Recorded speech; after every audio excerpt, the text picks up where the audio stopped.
Do you see any changes Well, from last year? Yes, I do.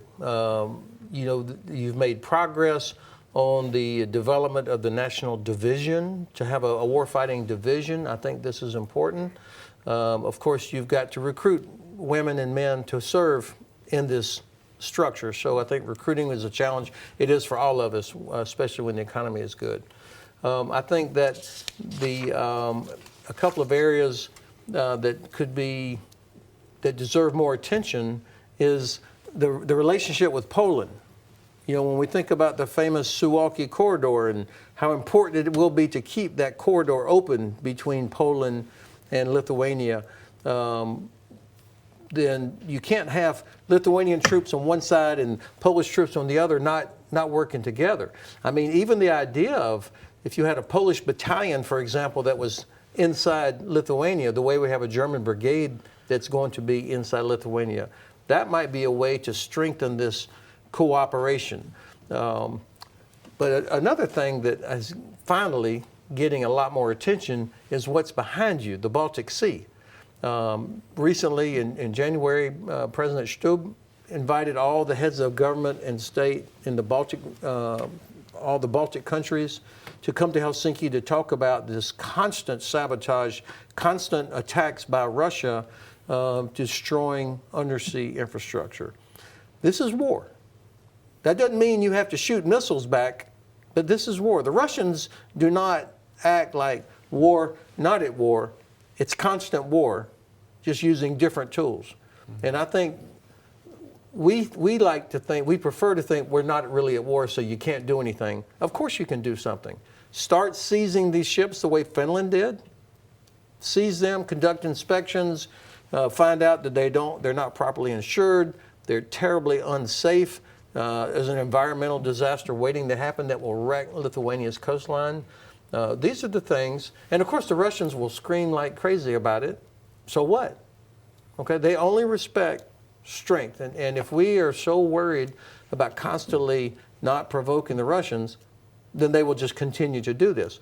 So part of Lithuania's defense is not just I think you're going to be 4% by the end of this year, which is amazing, and there's still requirements for more.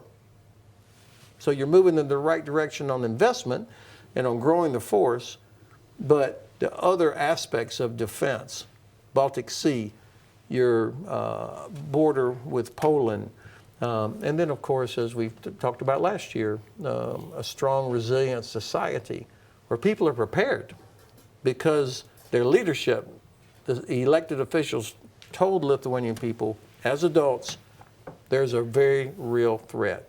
We have to be prepared, maybe even for several days, maybe even for 2 weeks before more NATO troops arrive. But General Hodges, what we are most lacking so that we can hold out against the Russian army for a few weeks until the allies come? My biggest concern is air defense, missile defense to protect transportation infrastructure. I think if the Russians have already made the terrible decision to invade a NATO country, then they've already made the decision to destroy airports, seaports, because they know that NATO depends on being able to move quickly into Estonia, Latvia, Lithuania. So places like Klaipėda, Riga, Tallinn, these will be targets.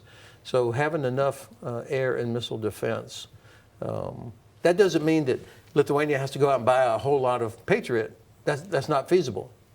But being part of an air and missile defense network that relies on aircraft as well as ground-based systems, and also passive measures, dispersion, hardening of critical infrastructure.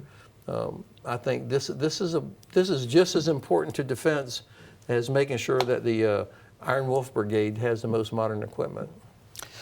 And finally, how do you think this bad situation will end? Should we prepare for even darker times? Well, I think that you prepare for darker times so they don't come, right? And as General Hodges said, it's a heck of a lot cheaper to prevent a war than to have to fight one. So I think that's what we ought to emphasize at this moment is what are the range of capabilities and can our forces operate at sufficient scale and for ample duration to defeat what we consider are the most dangerous threat or a possible possible invasion, right, would be the worst case scenario. So I think that through investments in our defensive capabilities, demonstrating those capabilities, and of course demonstrating the will to employ them effectively, that's the best way to prevent war. One of my favorite quotations from George Washington, the founder of our nation, it was, and our first president, was that the most effectual means of preventing war is to be prepared for it.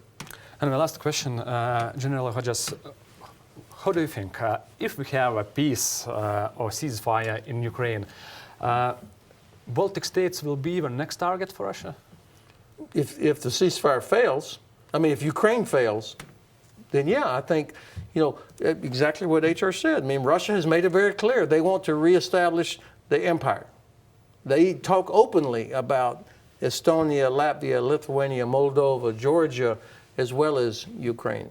So it is in the interest of all of us that Ukraine defeats Russia. Russia never reforms except when they're defeated. If they're not defeated, if they're allowed to get an outcome that is favorable to them, then in the next 2 or 3 years after that, then they will resume, because they'll see that we don't have the will. That's the risk. Now, it's not likely, but I think it's very possible. So we want to make sure we don't even have to face that possibility by making sure that Ukraine has everything it needs, that Ukraine is successful, and that there is a force that goes into Ukraine to ensure compliance with a ceasefire. That's going to be a critical part to making sure that Lithuania is never invaded.